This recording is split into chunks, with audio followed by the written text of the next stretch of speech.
Olá pessoal, aqui é o TJ Ungido e é um prazer falar com você que é testemunha de Jeová ou que deixou de ser, mas no entanto está interessado em conhecer a verdade sobre os fatos históricos dessa organização. Nós sabemos que houve diversos artigos publicados na Sentinela especificamente que mudaram doutrinas e comportamentos na organização. Esses artigos são considerados históricos e são citados pela Torre de Vigia nas publicações atuais. Por exemplo, o artigo O Nascimento da Nação, de 1º de março de 1925, é costumeiramente citado, embora não o artigo todo, mas algumas pinceladas de frases. E outro artigo mencionado é a Organização de Jeová, na qual se aborda a mudança da doutrina de eleição de anciãos pelas congregações. E normalmente tais artigos são vistos como orientados por Jeová e fornecidos como alimento espiritual pelo escravo fiel e discreto. Mas o que não se conta é que às vezes um desses artigos pode ter sido uma sugestão de alguém sobre um assunto, e o artigo A Organização de Jeová é um exemplo deles. Uma pessoa chamada Charles Morrell, lá em 1932, escreveu uma carta para Joseph Rutherford, falando sobre a sua ideia de acabar com os anciãos que se opunham ao presidente da sociedade. Quem é Charles Morrell? O que ele escreveu? E o que diz o artigo A Organização de Jeová? Depois da vinheta, você já dá o seu like, se inscreva e compartilhe esse vídeo que eu te conto todos os detalhes sobre isso.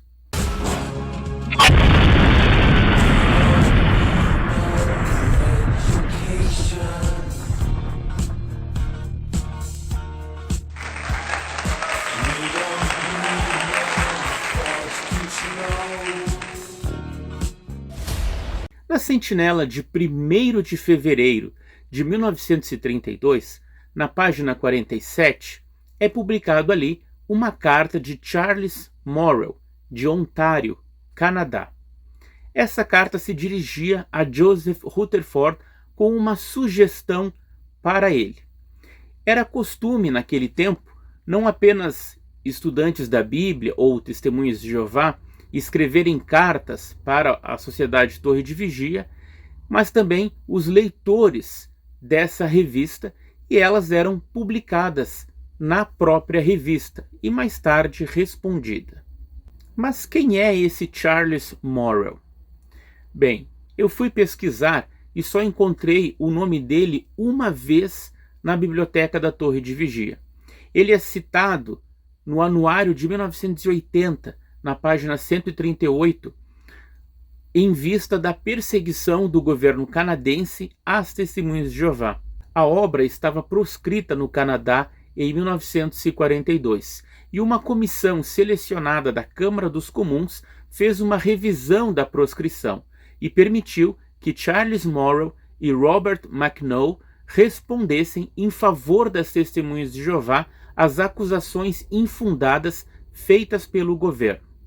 De acordo com o pesquisador James Penton, Charles Morrell ele era um estudante da Bíblia de longa data e secretário particular do presidente do Supremo Tribunal Canadense, Sir Lyman Duff. Então, percebemos que este outrora estudante da Bíblia, agora testemunha de Jeová, era um canadense que estava familiarizado com os ensinos da Torre de Vigia, apoiava aquilo que Rutherford ensinava e fez-lhe uma pergunta e uma sugestão que foi publicada lá na Sentinela, 1º de fevereiro de 1932, na página 47. Vamos ao que ele propôs. Ele começa assim: Caro irmão Rutherford, a seguinte pergunta é enviada tanto para consideração como para a resposta, pois presumo que, se o ponto envolvido é sólido, será tratado pela torre de vigia no devido tempo. Em essência, o apóstolo diz que o Espírito Santo fez dos anciãos superintendentes do rebanho de Deus. O próprio Senhor, tendo assumido a supervisão de Sião agora, há justificativa para o serviço dos anciãos por mais tempo? Então ele estava questionando: é necessário o trabalho dos anciãos nas congregações ou companhias, como se chamava na época, já que o Senhor está dirigindo a obra desde 1914? Ele continua: em outras palavras, não era o propósito do Senhor limitar a jurisdição dos anciãos ao tempo da ausência do Senhor Jesus na terra, começando com sua ascensão e a concessão do Espírito Santo, e terminando com a retirada do Espírito Santo como guia ou instrutor e a vinda de Cristo Jesus ao templo? Uma evidência externa disso pode estar no fato de que tem havido espaço para críticas consideráveis dos anciãos nos últimos anos, particularmente desde 1922. Chamados para o serviço, muitos deles foram considerados um espinho na carne da sociedade, dos diretores, da organização de serviço e dos obreiros fiéis. A eleição deles, presumida como expressão da vontade do Senhor pelo Espírito Santo, frequentemente resultou em oposição à mente do Senhor, conforme manifesta por meio da sociedade. A retirada do Espírito Santo não implicaria o fim do governo da Igreja a partir das fileiras para cima, e a vinda do rei ao seu templo não implicaria o governo da Igreja a partir do trono para baixo? E se assim for, não temos uma organização dupla, governada do trono para baixo e das fileiras para cima? Respondido afirmativamente, não seria do interesse do reino e biblicamente correto dispensar completamente os anciãos e diáconos e substituir instrutores da mesma maneira como são designados os diretores? Com caloroso amor cristão, por sua graça, seu vosso irmão, Charles Morrell. Então a sugestão de Morrell era a seguinte: se, conforme Rutherford ensinava, Jesus veio ao templo espiritual em 1918 e com isso estava dirigindo a organização de Jeová na terra, o Espírito Santo não estava mais sendo utilizado. Era o próprio Jesus que dirigia as coisas. Portanto, para que continuar com os anciãos nas companhias, visto que muitos daqueles anciãos estavam se opondo às ideias de Rutherford? Não seria melhor acabar com todos eles? Essa pergunta foi colocada na Sentinela de fevereiro de 1932. E, coincidentemente, o artigo A Organização de Jeová, que saiu na revista 15 de agosto de 1932 e 1º de setembro, abordava justamente esse assunto. Vamos ao que Rutherford escreveu, então? Agora percebemos que a nova luz que o Rutherford recebeu nada mais foi do que uma sugestão de um irmão canadense que concordava com ele que aqueles anciãos estavam atrapalhando o caminho do juiz. Assim, Rutherford, com uma cajadada só, acabaria com 2 coelhos.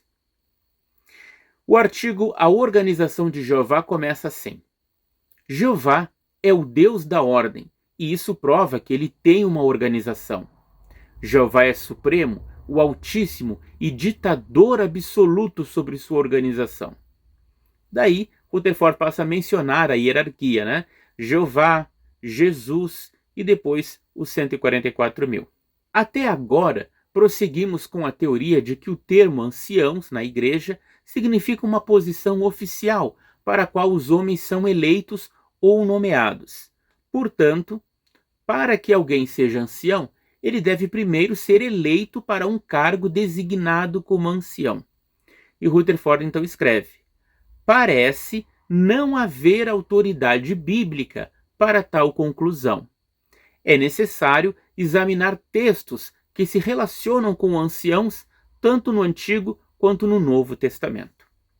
Rutherford então passa a citar Gênesis 50, versículo 7, sobre os anciãos do Egito, os homens idosos da casa de Faraó. Diz que o termo anciãos significa homens idosos ou maduros, e que os anciãos de Israel, por exemplo, não foram eleitos para algum cargo. Eles eram os homens mais velhos das tribos e manifestamente designados como anciãos por causa da sua idade e por serem mais maduros de julgamento. Contrariando a definição lexical de anciãos, que diz que são oficiais leigos que, juntamente com o ministro, compõem a seção da igreja com autoridade para inspecionar e regular questões de religião e disciplina, Rutherford afirma que tal definição está errada, por não ser bíblica. A correta é a mencionada em Joel, capítulo 2, versículo 28, que define os anciãos como homens idosos. Em resumo, o termo anciãos não deve ser aplicado a um ofício na organização de Deus, mas àquela classe de homens que são mais claramente maduros em mente e em julgamento. E que dizer do Novo Testamento? O termo grego no Novo Testamento é presbiteroi, literalmente significando idosos. E alguém se torna mais sábio e maduro por se alimentar do conhecimento de Deus. Alguns anos após o Pentecostes de 33 da Era Comum, já havia anciãos mostrando que aqueles cristãos que antes eram bebês espirituais progrediram até se tornarem anciãos. Só que esse raciocínio de Rutherford é uma coisa óbvia. Os cristãos, no primeiro século, que eram anciãos, eles o eram não apenas por serem mais maduros ou mais velhos, mas em questão de sabedoria também. O ponto era a designação em si. Quem deveria designar alguém como ancião nas congregações? O juiz então passa a citar Efésios capítulo 4, versículo 11, e mostra ali que o Espírito Santo qualificaria homens para oficializar como apóstolos, profetas, evangelizadores, pastores e instrutores. Note-se que o ofício de ancião não foi criado nem mencionado, diz Rutherford. Não há texto na Bíblia que mostre que o ofício de ancião ou anciãos tenha sido criado pela autoridade de Jeová ou por Cristo Jesus, agindo como chefe dos oficiais de Jeová. O ofício de ancião, a ser preenchido por nomeação ou voto, não existe nas Escrituras. Mas todos os que se tornam membros do corpo de Cristo devem, de fato, se tornar anciãos de acordo com o significado bíblico desse termo. O equívoco do termo anciãos na igreja levou a muita confusão e grande tristeza. Se o ofício de ancião tivesse sido criado pelo Senhor, tal confusão e tristeza não teriam resultado. Ora, essa crítica que Rutherford faz, nada mais, nada menos, é para o próprio Russell, pois foi ele quem designou anciãos nas eclésias. Entretanto, diz Rutherford, os apóstolos tinham autoridade para criar outros ofícios na igreja. E aí ele cita os títulos de bispo e presbítero e as qualificações bíblicas para esses termos. E ainda escreve: visto que as escrituras não provêm ou designam o ofício de anciãos, segue-se que ninguém poderia ser apropriada e biblicamente designado para o ofício de ancião. Percebam como o raciocínio de Rutherford é confuso e muitas vezes ambíguo, pois o termo presbítero também define anciãos ou pastores espirituais na igreja. Ele logo então menciona Tito, capítulo 1, versículo 5. Ordena anciãos, em grego presbítero, em cada cidade como eu te designei. Também menciona o relato de Atos, capítulo 19, versículos 1 a 7, e conclui que o Espírito Santo os tornou superintendentes ou bispos, e isso depois de se tornarem presbíteros ou anciãos. Isso prova que ninguém está qualificado para ocupar o cargo de bispo na igreja, a menos que tenha primeiro recebido a unção do Espírito Santo, tendo avançado no conhecimento e no Espírito do Senhor. Rutherford admite sobre a designação de certos homens maduros ou anciãos para servir na igreja. Toda a congregação que havia recebido o Espírito Santo, o que sem dúvida incluía Paulo e Barnabé, expressou sua escolha daqueles que deveriam servir levantando a mão.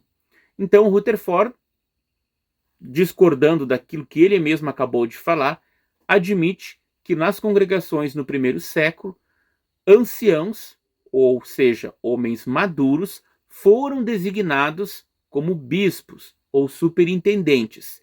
Essas pessoas, elas tinham o Espírito Santo de Jeová.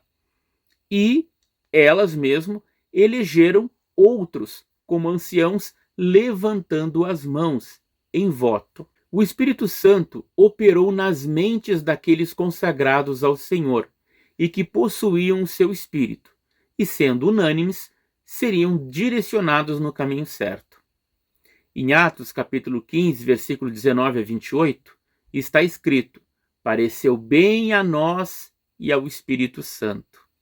Então, ele faz uma distinção entre Espírito Santo e nós, porque o Espírito Santo ali representava o poder infalível, operando nas mentes daqueles que tinham o Espírito do Senhor. Daí, Rutherford passa a falar da apostasia na igreja primitiva e o longo período em que anciãos e bispos foram designados, mas não pelo Espírito Santo, e sim por egoísmo e ambição. O primeiro artigo da revista 15 de agosto de 1932 termina com as palavras: agora o Senhor Jesus veio ao templo de Deus, e o ofício do Espírito Santo como advogado cessou. A igreja não está em estado de órfã, porque Cristo Jesus está com os seus. Percebam que o ensino oficial da Torre de Vigia, lá em 1932, era que o Espírito Santo não estava guiando a organização. Na verdade, durante toda a vida de Rutherford, ele ensinou isso, porque no momento que Jesus veio ao templo, segundo ele explicava, o Espírito Santo tinha cumprido a sua função. Agora era com Jesus e os anjos. O que dizer do segundo artigo, A Organização de Jeová, publicado na Sentinela de 1º de setembro de 1932? Esse artigo tem como texto base João 17, 21, que diz: para que todos sejam um, assim como eu e o Pai somos um. Rutherford começa dizendo que Jesus não criou o ofício de presbítero, e a maturidade dos presbíteros não poderia ser promovida de forma alguma pelo voto de outras pessoas. Nota a contradição. Ele está chovendo no molhado, falando e se contradizendo com aquilo que ele escreveu no artigo passado. Que a unidade da fé não foi concluída nos dias dos apóstolos, porque o número dos 144.000 não estava completo, e porque muitos chamados ao reino ainda eram meros bebês espirituais. Para que todos os 144.000 tenham fé completa, todos eles, incluindo o seu povo remanescente na terra, devem ser levados ao conhecimento do propósito de Jeová Deus de completar sua organização capital e vindicar seu grande nome. Os 12 apóstolos foram escolhidos por Jesus, diz Rutherford. Matias foi nomeado antes do Pentecostes de 33 da Era Comum, e Paulo foi nomeado diretamente pelo Senhor. Os apóstolos eram presbíteros, ou seja, anciãos, por serem os mais velhos no corpo de Cristo, mas não eram por nomeação ou eleição humana. Então Rutherford chega à conclusão de que nem os apóstolos, nem Paulo, nem Matias foram designados por uma votação, mas sim diretamente ou por Jesus ou pelo próprio Espírito Santo. Em que momento o estado de unidade ou unicidade é alcançado? Ele diz: tanto as evidências epistemológicas quanto as externas, na verdade nenhuma evidência há, provam que o Senhor Jesus apareceu no templo de Deus em 1918 e logo depois reuniu para si os escolhidos. Então o Senhor os fez membros da classe do servo fiel e prudente, prefigurada por Mordecai. Os próximos a serem chamados e escolhidos foram prefigurados por Ester, e ambas as classes recebem um lugar na organização de Deus, recebem as vestes da salvação e estão em unidade. Isso ocorre no momento do segundo derramamento do Espírito Santo. E aí ele cita lá Joel 2, versículos 28 e 29. Então aqui, Rutherford está dizendo que desde a formação da congregação cristã por Jesus, ela não tinha unidade. A unidade só foi ocorrer em 1918, quando Jesus veio ao templo, segundo as provas que Rutherford fala, e na verdade não há prova nenhuma disso. Isso é uma mera interpretação pessoal dele que persiste até hoje. E daí ele cita que lá em 1918 ocorreu um segundo derramamento do Espírito Santo. E menciona como prova Joel, capítulo 2, versículos 28 e 29, que qualquer um sabe que esse texto de Joel ele se aplica no cumprimento lá em Pentecostes de 33 da Era Comum. E deu. Rutherford então pergunta no parágrafo 11, quem agora são verdadeiramente anciãos na organização de Jeová? A resposta bíblica é todos os fiéis que se tornam membros da organização capital de Jeová, incluindo o remanescente agora na terra, que continua fiel para sempre. Todos esses são verdadeiramente anciãos, não por terem recebido o voto de alguém, mas porque progrediram e foram levados à maturidade, por serem fiéis a Deus e a seu reino. Assim, eles foram levados a um estado de unidade e maturidade. Eu pergunto para vocês, quantos remanescentes existem nos longos últimos dias que as testemunhas de Jeová pregam? Pelo menos há 3 desses remanescentes ungidos, ou do restante ungido. Ele se multiplicou 3 vezes. Havia os remanescentes dos tempos de Russell, e ao mesmo tempo do tempo de Rutherford, os do tempo da presidência de Knorr e Franz, e os últimos que estão agora liderando como corpo governante. Esse restante, esse remanescente que deveria terminar e logo vir a destruição do sistema, isso não acontece. Ele vai se multiplicando cada vez mais. Daí então Rutherford menciona os 24 anciãos de Apocalipse, capítulo 4, versículos 2 e 4, como o número 24 sendo o dobro de 12, ou seja, o número dos apóstolos. E ele diz, esses 24 anciãos representam não apenas os apóstolos, mas também todos os fiéis que se tornam membros da organização capital de Jeová. Aqui Rutherford, se fosse de fato inspirado por Deus, ou tivesse minimamente a sua consciência treinada pelo que a Bíblia de fato diz, reconheceria que os 144 mil são apenas um símbolo de todos os cristãos que irão para o céu, e não um número literal, conforme se ensina até hoje na organização. Porque são 12 apóstolos, 24 anciãos, conforme diz o livro de Revelação, ou seja, o dobro dos apóstolos. 12 vezes 12 chega-se ao número 144, porque são 12 apóstolos e são 12 as tribos de Israel. Mas essa verdade simples, até hoje a sociedade Torre de Vigia não recebeu a luz. Ela ainda entende que só 144 mil cristãos estarão nos céus, o que é um absurdo, porque esse número só nos primeiros séculos já contariam, que dirá desde o tempo de Jesus até agora. Mas para Rutherford, o propósito da unidade é para que possam se tornar membros do servo eleito e servir a Jeová Deus. Então ele diz sem rodeios, qualquer um que fale ou se recuse a tomar parte ativa no serviço a Deus, dando testemunho como testemunha de Jeová neste tempo, ou que se oponha a tal serviço na proclamação do seu nome e reino, deve necessariamente ser excluído da organização de Deus. Então, aqui Rutherford está aplicando a sugestão que o Charles Morrell deu lá na Sentinela de Fevereiro. Resumindo, devemos continuar a eleger homens para o ofício de presbítero na congregação ou grupo?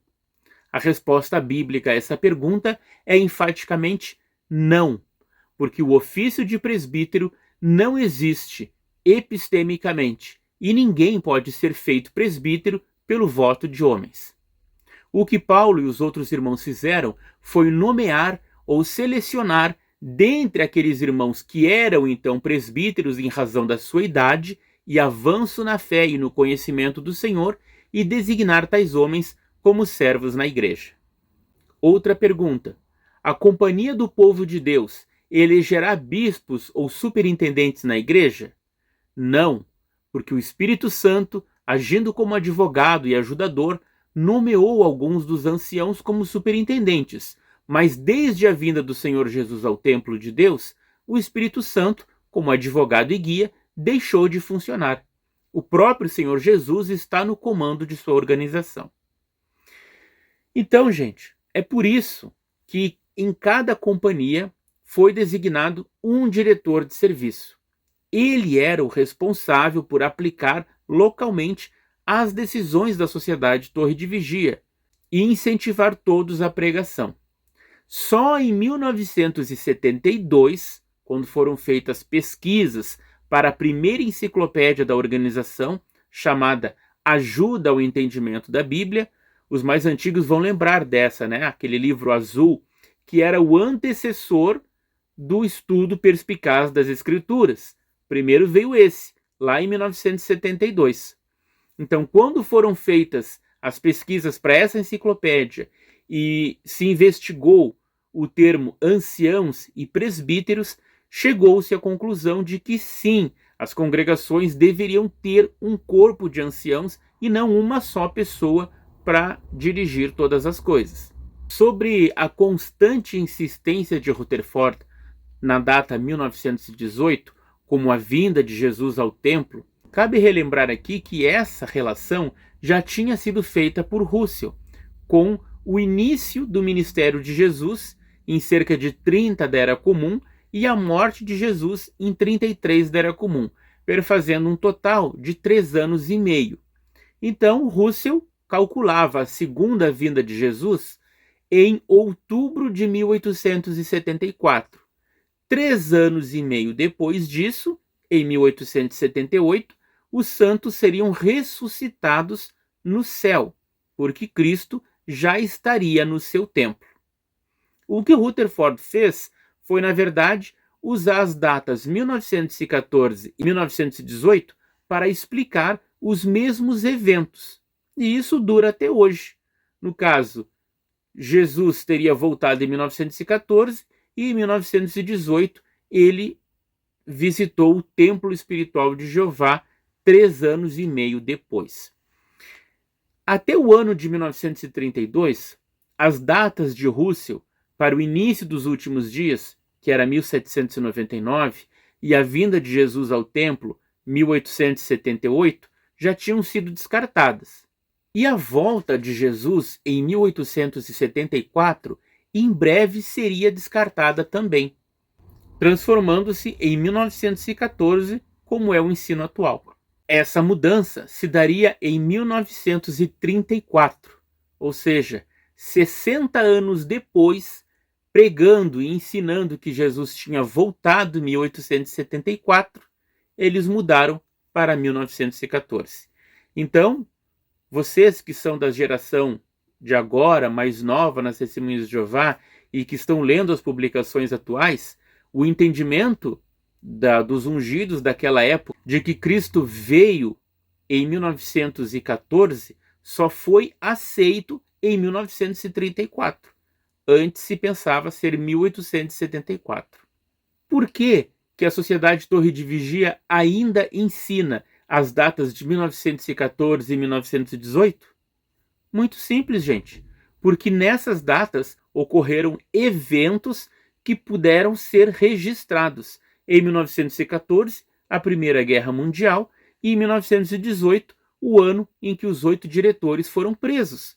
É por isso que ela se apega a essas datas como sendo cronologicamente exatas, devido a esses acontecimentos que se pode comprovar.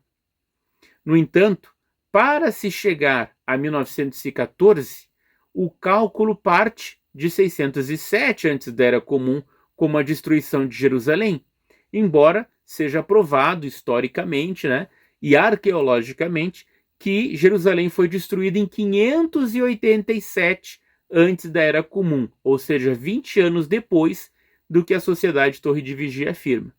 Mas é melhor seguir uma data errada historicamente e cair na Grande Guerra de 1914 do que a verdade, não é? Mas continuando o nosso estudo, na página 263, Rutherford pergunta: quem está dirigindo as operações da Organização Capital de Jeová? Não pode haver dúvida de que Jesus Cristo dirige cada divisão da sua organização e que ele usa seus santos anjos para executar suas ordens e dirigir o curso do remanescente na terra, independentemente do fato de que o remanescente não pode ver esses agentes ou embaixadores do Senhor e não pode ter comunicação direta ou audível com eles. Foi em 1922 que o povo de Jeová na terra começou a entender a visão de Isaías, retratando Cristo Jesus no templo. Aí ele cita lá Isaías 6, versículos 1 a 8. Isso correspondia ao derramamento do Espírito Santo em Joel 2, 28 e 29. Foi naquele mesmo ano que tomou forma a organização de serviço, e aqueles que estão na verdade presente estão agora plenamente convencidos de que o Senhor Jesus dirigiu a questão da organização e do trabalho do remanescente e que o fez por meio de seus anjos ou embaixadores. O trabalho de testemunho é o trabalho que agora deve ser feito pelo remanescente. Vamos a algumas ponderações daquilo que o Rutherford acabou de dizer. Primeiro, Isaías capítulo 6, versículo 1 a 8, ele trata de uma visão que o profeta Isaías teve de Jeová no seu templo espiritual, no seu templo celestial, e na designação e purificação de Isaías para ser profeta de Jeová. Isso nada tem a ver com 1918, com a prisão dos 8 diretores e muito menos com uma fração de pessoas que naquela época se diziam ser um movimento pseudo-cristão. Tanto Malaquias capítulo 3, versículo 1, quanto Joel capítulo 2, versículos 28 e 29, se cumpriram no primeiro século da Era Comum. E pronto, não há um segundo cumprimento. A Bíblia não diz nada disso.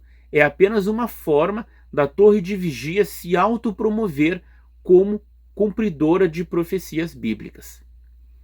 E terceiro, o trabalho de pregação, de reuniões e discursos lá em 1922 era sobre o que mesmo?